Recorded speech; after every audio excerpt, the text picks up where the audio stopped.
한국을 빛낸 100명의 위인들, 이번에는 이제 신라의 통일신라, 그 지난 영상에서 신라를 통일했잖아요. 그 통일신라 시기의 대표적인 스님이었던 원효 그리고 해초에 대해서 알아볼 건데요. 가사는 원효대사 해골물 해초천축국이라는 가사가 이 두 사람을 가리키는 말입니다. 먼저 원효대사에 대해서 이야기해보면요.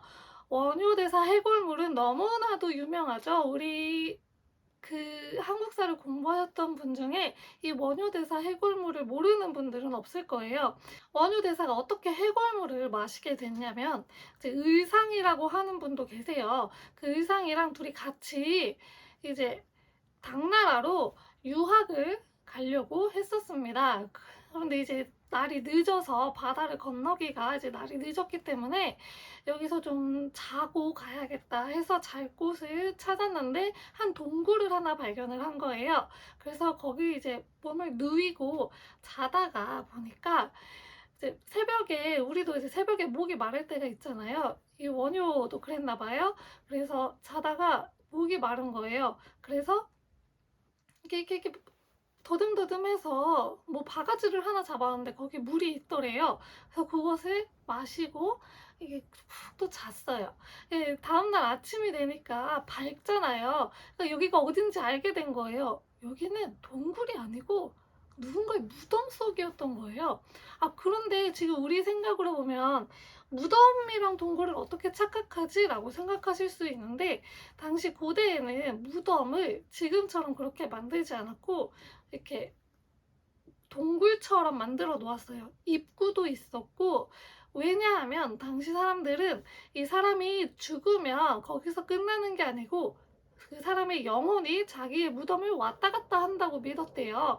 그래서 출입구를 마련을 했던 거예요. 그래서 고대시대의 무덤이 도굴이 그렇게 잘 되고, 그 고대시대의 무덤을 파보면 남아있는 게 거의 없는 이유가 그 출입구가 명확하게 있기 때문에 도굴이 굉장히 쉬웠어요. 그래서 없는 거거든요. 그래서 이 시기에 그 원효 스님도 여기가 그냥 동굴인 줄 아셨던 거예요. 동굴처럼 생겼으니까. 그리고 그럼 내가 마셨던 물은 뭐지? 하고 봤더니 그 해골에 고여있던 물이었어요. 와, 이게 뭐야? 이러면서 막 토를 막 하는데, 그때 이제 깨달으신 거죠. 아, 내가 마음먹기에 달린 거구나. 내가 여기를 무덤이라고 생각을 못하고 동굴이라고 생각했기 때문에 편안하게 잘 수 있었던 거고, 이 해골물도 맛있는 물이라고 생각했기 때문에 내가 거리낌 없이 맛있게 먹을 수 있었던 거구나 라고 깨달음을 얻으시고, 더 공부 뭐 굳이 할 필요가 없다. 난 이 깨달음을 가지고 사람들에게 알려야겠다 라고 다짐을 하시고, 당나라로 원래 유학 가려고 했었잖아요. 의상대사하고 함께. 근데 의상한테 나는 깨달음을 얻었으니 혼자 가시오 해서 이제 자기는 가지 않고 신라에 머물면서 이런 사상을 전파를 했는데, 이게 바로 일심 사상이라고 하는 사상입니다. 내 마음먹기에 달렸다는 거예요.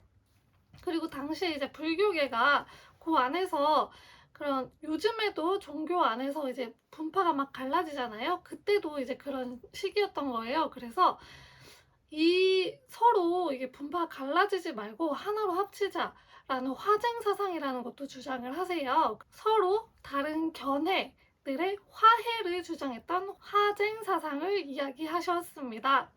그리고 대표적인 책으로는 대승기신론소가 있고요. 그리고 신문화쟁론이라는 책이 있습니다. 또 이 원효 같은 경우에는 다른 스님과 다르게 결혼을 하셨던 분이에요. 요석공주라는 이제 공주하고 결혼을 했는데, 이 요석공주 사이에서 나온 사람이 설총이라는 사람이고, 이 설총은 이후에 이두문자를 또 정리하는 업적을 세운 그런 사람입니다.